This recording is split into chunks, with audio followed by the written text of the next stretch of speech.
சக்கரங்களை கொண்ட வண்டியில் அமர்ந்திருக்கும் நாம் ஒவ்வொருவரும் தாங்கிக் கொள்ளும் துன்பங்கள் யார் அறிவாரோ அறியமாட்டாரோ அச்சக்கர வண்டி நன்கறியும்.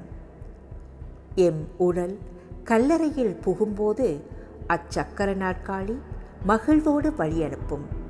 ஏனெனில் அவன் அனுபவித்து வரும் துன்பங்களிலிருந்து இன்றுதான் விடைபெறுகின்றான் என்று.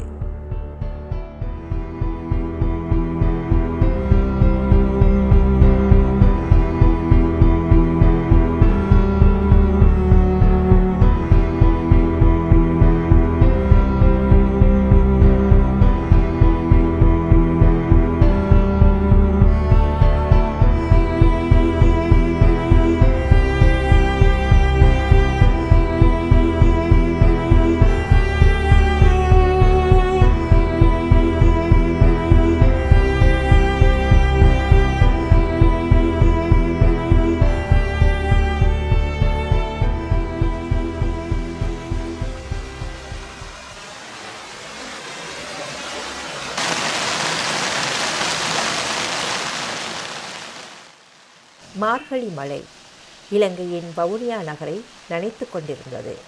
ஆனால் ஓமந்தை பகுதியில் யாழ் நெடுஞ்சாலையில் இவர்கள் மாத்திரம் அதிகாலையிலேயே கூடியிருந்தார்கள். இலங்கை போரினால் தமது முள்ளந்தண்டில் அடிபட்டு இடுப்புக்கு கீழே இயக்கத்தை இழந்தவர்கள் இவர்கள். இளம்பிள்ளை வாதத்தினால் பாதிக்கப்பட்டவர்கள் மற்றும் உடல் உறுப்புகளை இழந்தவர்களில் இருந்து இவர்களின் நிலை வேறுபட்டது. இடுப்புக்கு கீழே உடல் உறுப்புகள் இருந்தாலும் அவற்றில் எந்தவிதமான உணர்வும் இருக்காது. அவ்வளவு ஏன் சிறுநீர் போன்ற இயற்கை உபாதைகளுக்கான உணர்வுகளும் கூட அப்படித்தான். போர் தந்த இந்த உடற்புண்ணும் மனப்புண்ணும் சேர்ந்து இப்படியான பலரை தற்கொலைக்கும் தூண்டியுள்ளது. ஆனால் இவற்றையும் கடந்து வாழத் துடிக்கும் எஞ்சியவர்களை இங்கு இணைத்திருப்பது உயிரிழை என்ற இந்த அமைப்பு. போட்டி ஆரம்பிக்க உடலின் இயங்கும் இயங்கா பாகங்கள் அனைத்தின் சக்தியையும் கைகளில் கொடுத்து முன்னேறுவதற்கு அவர்கள் முயற்சிக்கிறார்கள். இது இவர்களின் வாழ்க்கை பயணத்தின் சிரமங்களை மாத்திரம் அல்லாது அதனை வெல்ல முயற்சிக்கும் அவர்களின் உத்வேகத்தையும் பிரதிபலிக்கிறது. இவர்களின் உணர்வுகளை புரிந்த இவர்களைப் போன்ற இவர்களின் நண்பர்களும் இவர்களுக்கு உதவி.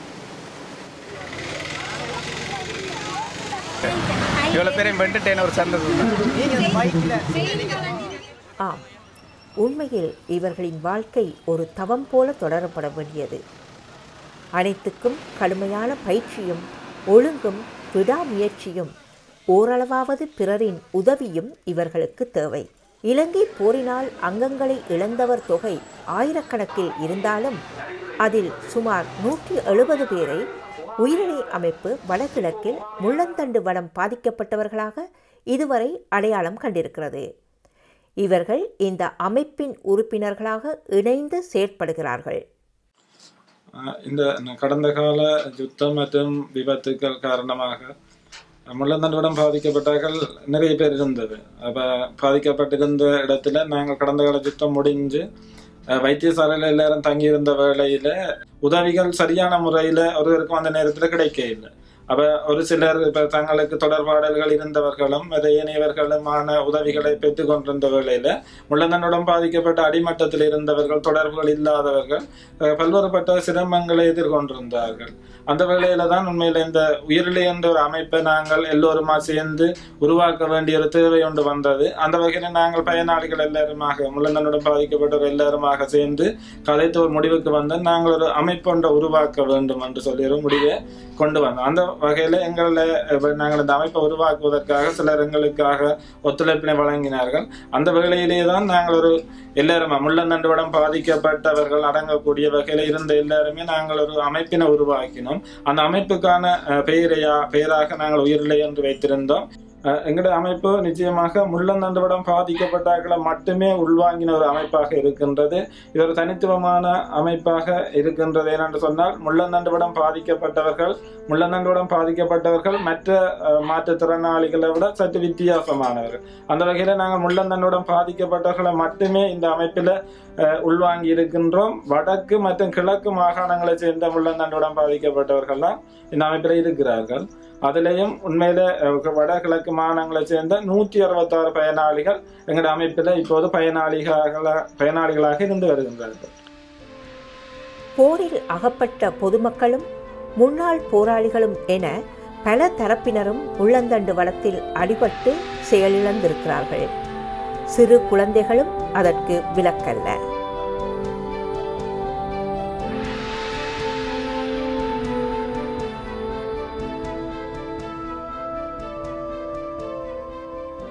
போர் விட்டு சென்ற அவலங்கள் இவை. வாழ்க்கையே பாலைவனமாகி போனவர்களில் இவர்களும் அடக்கம். இவர்களெல்லாம் முள்ளந்தண்டுவட பாதிப்பால் இடுப்புக்கு கீழே செயலிழந்து போனவர்கள். ஆனால் இந்த சோகம் இத்தோடு முடிந்துவிட்ட ஒன்றல்ல. இதற்கு இன்னும் ஒரு பக்கமும் இருக்கிறது. அது வாழ்வின் உச்சகட்ட கொடுமை. போரில் இறப்பதை விட இது கொடியது. இவர்களுக்கோ கழுத்துக்கு கீழே எதுவுமே இயங்காது. முல்லைத்தீவு மாவட்டத்தின் உடையார்கட்டில் தனது வீட்டில் கட்டிலோடு கட்டிலாகி போன இந்த இளைஞரும் போரில் முள்ளந்தண்டில் அடிபட்டவர். கழுத்துக்கு கீழே தனது முழுமையான இயக்கத்தை இழந்து போனவர். 2007 காயப்பட்டு கழுத்துக்களை ஃபுல்லாக இயலாது. எல்லாம் இப்படியா படுத்த படுக்க 24 வச்சாலும் படுக்கலாம். எங்கேயும் போகிறதும் இல்லை, இப்படியே இருக்கிறோம். தங்கச்சி தம்பி இருக்கிறாடே அப்படி ஒரு சின்ன கடை ஒண்டா போட்டு தொழிற்சி விளைச்சி சாப்பிட்டோன்னு இருக்கோம். தங்கச்சி தான் இருக்கு. தங்கச்சியாக இப்போ பார்க்குறேன். என்ன அம்மா அப்பா சாராங்கள் இருக்கு. தங்கச்சியான் என்ன இப்போ பார்க்குற எல்லாமே தங்கச்சி தம்பி தான் பார்க்குறது. வச்சு பார்க்கணும். முதல்ல இப்படி தான் இருந்த உதவிகள் இப்போ கிடைச்சி எங்களுக்கு ஒரு கொஞ்ச நாள் தான் கிடைச்சிருக்கு. இந்த டொய்லெட்டுகள் இல்லை, கிணறு இல்லை. மற்ற வீட்டு திட்டம் வந்தால் அங்காமல் அந்த அம்மாக்கள்கிட்ட நாளைக்காம வந்தால் அதை இப்போ அங்கே கட்டியிருக்கு. அப்போ நான் தொழிலுக்காக இங்கே இருக்கிறேன். வீட்டு திட்டம் இல்லாலும் இப்போ கிணறும் டொய்லெட்டும் கட்டாயம் தேவை.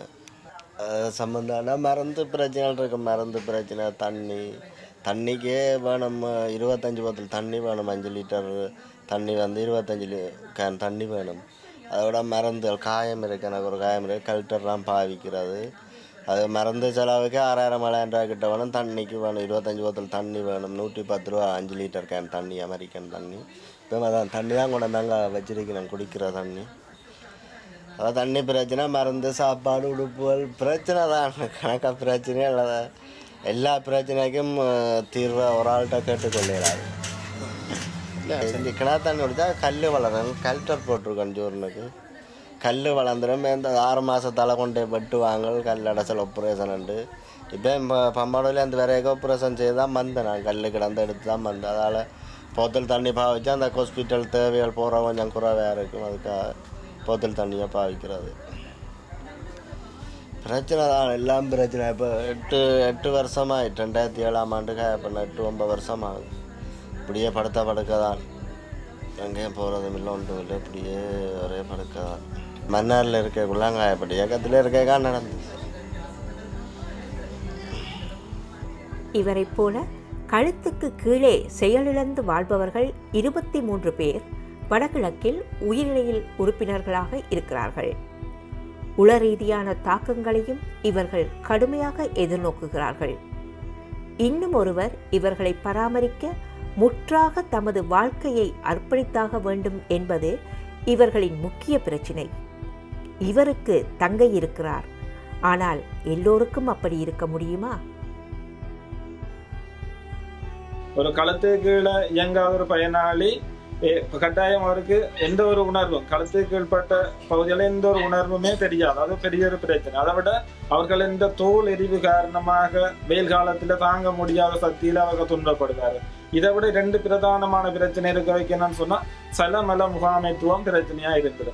அவர் காயப்பட்ட நாளிலிருந்து கதித்தர் என்ற பாவனைக்கு அவர் தள்ளப்பட்டு அந்த பாவனையிலேயே இருந்து கொண்டிருப்பார். அதை விட மல முகாமைத்துவம் அவர்களுக்கான இடுப்புக்கு அந்த களத்துக்குள்ள உணர்வற்ற பகுதிகள் காரணமாக அவர்களுக்கான அந்த மலம் வெளியேறுவது சம்பந்தமா எதுவுமே தெரியாது.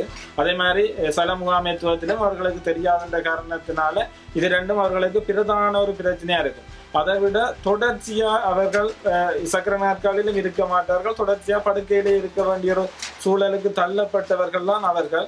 உண்மையிலே அந்த படுக்கையிலே இருப்பதன் காரணமாக அழுத்த புண்ணு என்கின்ற ஒரு பெரிய ஒரு பாரியதொரு பிரச்சனைக்கு அவர்கள் முகம் கொடுத்து அழுத்த புண்ணினாலே அவர்கள் இந்த உயிர் காவு கொள்ளக்கூடிய சந்தர்ப்பங்கள் கூட இருக்கின்றது. உண்மையில அண்மையிலே 2015ஆம் ஆண்டு ஜனவரி மாதத்திலிருந்து மார்ச் மாதம் வரைக்கும் உங்களுடைய பயனாளிகள் 5 பயனாளிகள் அழுத்த புண்ணினால இறந்து விட்டார்கள். இது எல்லோருமே கண்கொண்ட செய்தி, எல்லாருமே பார்த்த செய்தி. உண்மையிலே சாதாரணமாக அந்த முள்ளந்தண்டோடம் பாதிக்கப்பட்டார்கள் எதிர்நோக்குற இந்த பிரச்சனை இல்லை, பாரியதொரு பெரிய ஒரு பிரச்சனை. ஆனா உண்மையில 2009ஆம் ஆண்டு யுத்த காலம் வரைக்கும் அவர்கள் தங்களது உயிரை பாதுகாத்து கொண்டு வந்தவர்கள் 2015ஆம் ஆண்டு அழுத்த புண்ணினால உயிர் நீத்தது என்பது மிகவும் கவலைக்குரிய ஒரு விடயம். மற்றது இன்னொருவர் கட்டாயமாக இவருக்கு தேவை என்ற ஒரு பக்கத்துல பராமரிப்பாளர் என்ற ஒருவர் தேவை, மற்றவரால் தனியாக சுயமாக இயங்க முடியாது என்ற ஒரு பக்கத்துக்கு அவர்கள் இந்த பிரச்சனை போய்கொண்டிருக்கின்றது. களத்துக்களை இயங்க முடியாது, இடுப்புகளை இயங்க முடியாதவர்கள்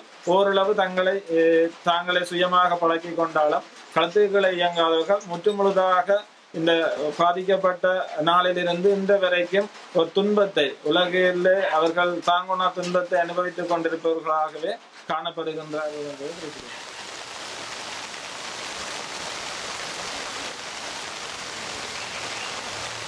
இவர்களின் வலியையும் உணர்வுகளையும் வடக்கு மாகாண சபையின் அமைச்சராக இருக்கும் மருத்துவர் பத்மநாதன் சத்தியலிங்கமும் புரிந்தே வைத்திருக்கிறார். நீங்கள் இப்படியான ஒரு பாதிக்கப்பட்டவர் படுக்கையில் உள்ளவரை பராமரிக்கிறதுக்கு 2 மூலம் பிள்ளைகள் வேணும். அதில் 2 முக்கியமாக திடகாத்திரமான பெண்கள் 2 பேரும், ஆம்பளைகள் 2 பேர் வேணும். இந்த அவையில் மலசல கூடத்திலிருந்து குளிக்க பார்க்குறதுலேருந்து எல்லாத்துக்கும் தூக்கி கொண்டு தான் போகணும். இப்போ வெளிநாடுகளில் மாதிரி எங்களோட வீடுகளில் முட்டு முழுதான அந்த வசதி இல்லை.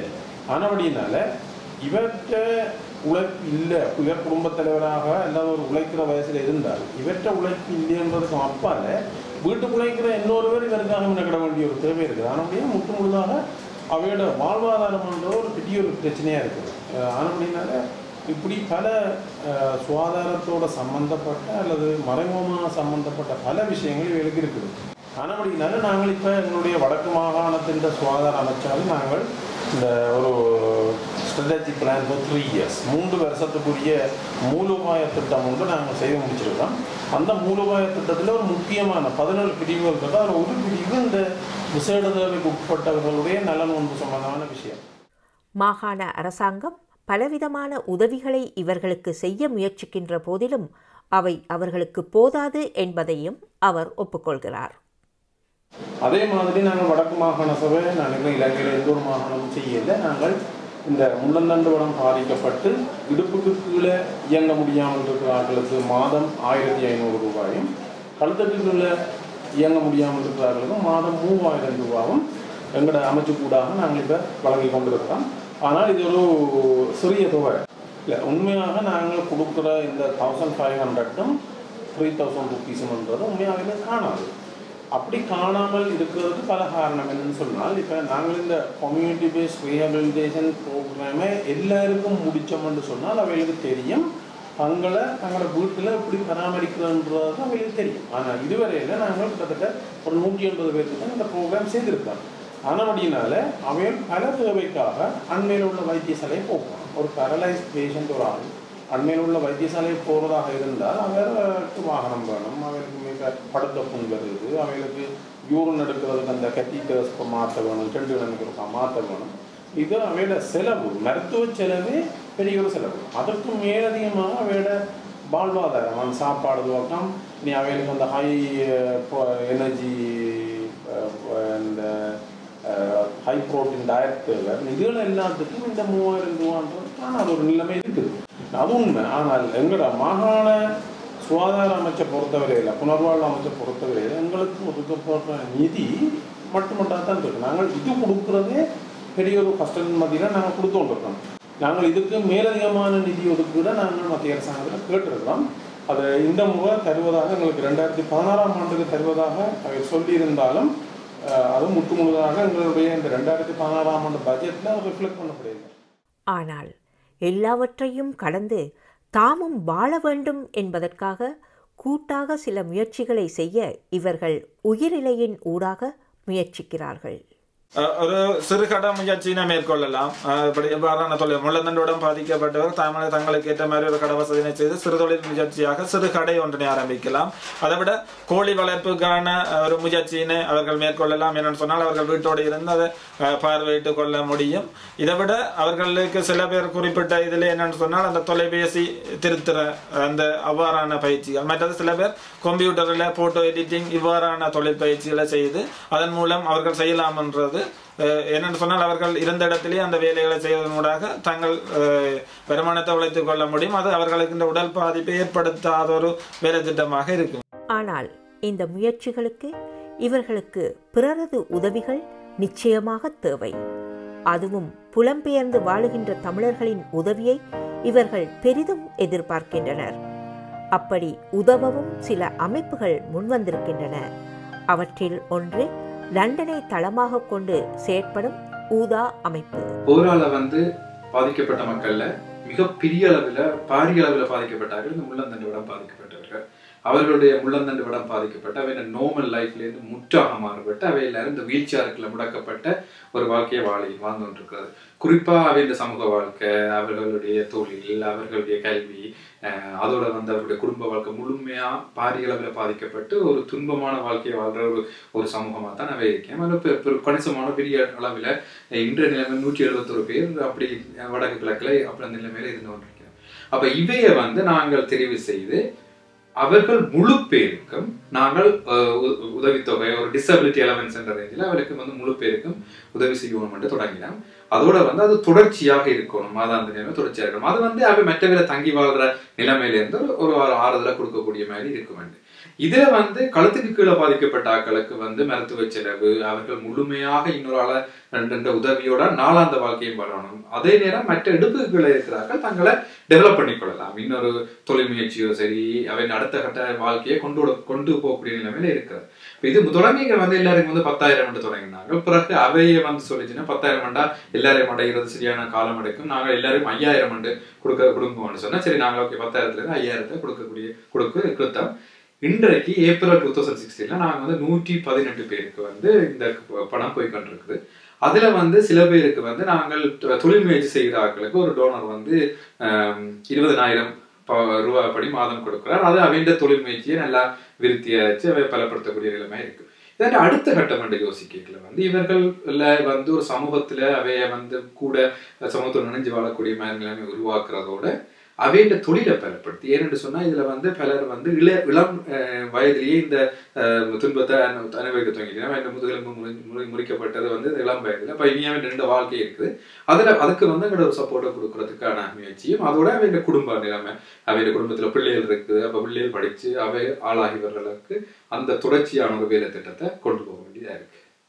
வானுயர் கட்டிடங்களையும் பிரம்மாண்ட நிர்மாணங்களையும் கொண்டவை மேற்கு நாடுகளின் கட்டிடங்கள். ஆனால் இங்கிருக்கும் இந்த கட்டிடங்கள் எல்லாவற்றையும் அணுகுவதற்கு இங்குள்ள கால்கள் இயங்காத மற்றும் ஏனைய மாற்றுத்திறனாளிகளுக்கு ஏற்பாடுகள் சிறப்பாக செய்யப்பட்டுள்ளன. இந்த கட்டிடங்களின் உள்ளே உள்ள மலசல கூடங்களில் கூட இவர்களுக்கான சிறப்பு ஏற்பாடுகள் செய்யப்பட்டுள்ளன.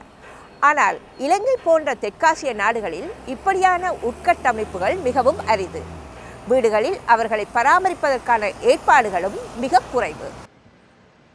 தெற்கு லண்டன் பகுதியில் வசிக்கும் திருப்பதி அவர்கள் மாற்றுத்திறனாளியான தனது மகனை இலங்கையிலிருந்து இங்கு கொண்டு வந்து பராமரிப்பவர்.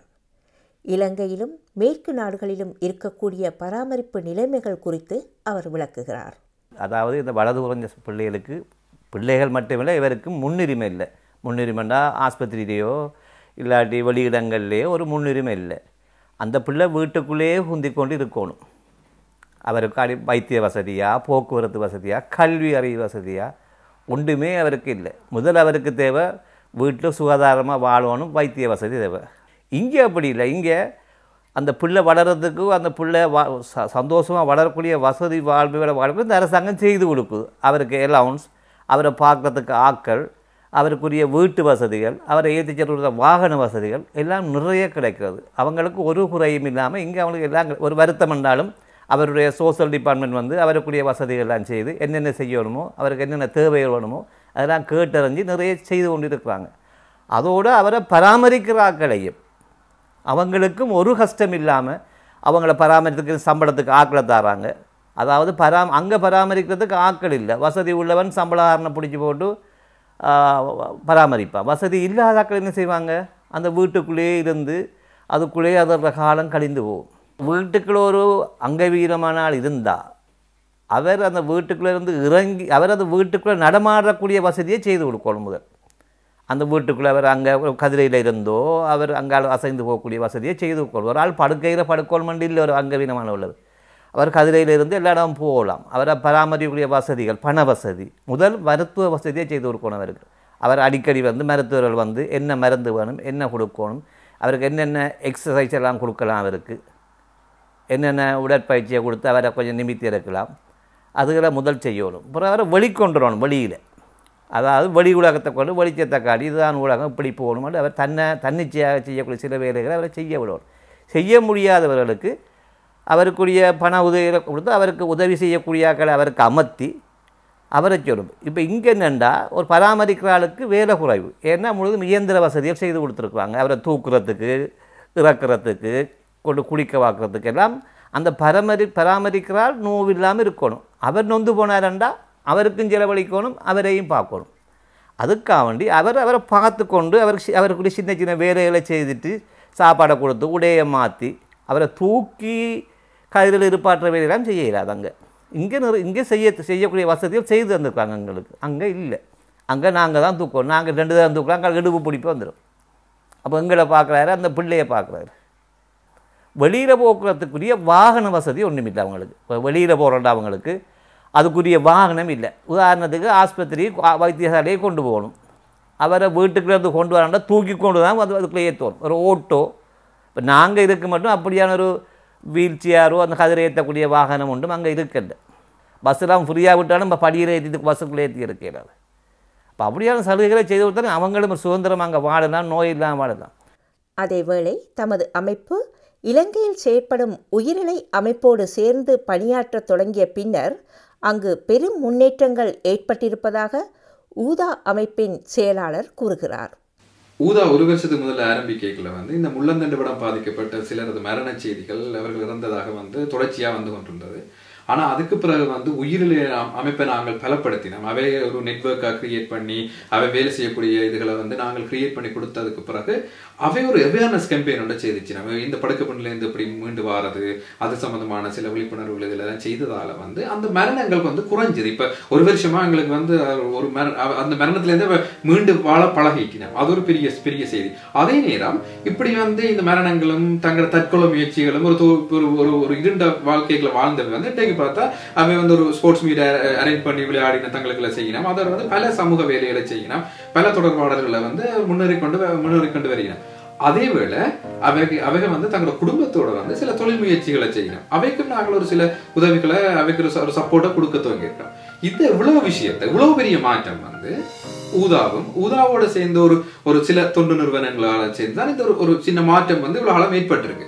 அதே வேளை இப்ப நாங்க எல்லாருமே இதுக்குள்ள வந்து இணைஞ்சா, எல்லாருமே சேர்ந்து வேலை செய்தா இந்த இப்படிப்பட்ட பாதிக்கப்பட்ட மக்கள் இந்த வாழ்க்கையில் ஒரு பெரிய வெளிச்சத்தை, ஒரு பெரிய மாற்றத்தை கண்டிப்பா ஏற்படுத்தலாம். உண்மைதான். அனைத்து கரங்களும் இணைந்தால் நிச்சயமாக நிறைய சாதிக்கலாம். போரின் கொடுமையால் தமது நடமாட்ட சுதந்திரத்தை இழந்து சக்கர நாட்காலிக்குள்ளும் கட்டிலுக்குள்ளும் முடங்கி போயிருக்கும் இவர்களின் தேவை உங்கள் அனைவரின் ஆதரவும் அரவணைப்புமே.